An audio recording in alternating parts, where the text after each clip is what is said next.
PSM Makassar meluncing tim U13, U15, dan U17 untuk turnamen Piala Suratin 2024-2025.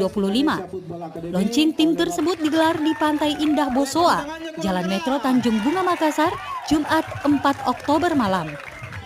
Launching tim ini dihadiri langsung oleh Komisaris PSM Andi Suruji, Direktur Selebes Villanesia Arif Rijal, jajaran pelatih PSM U13, U15, dan U17, serta seluruh pemain dan orang tua pemain. Dalam sambutannya, Presiden PSM U13, U15, dan U17, Andi Suruji, membakar semangat para pemain jelang kick-off Piala Suratin.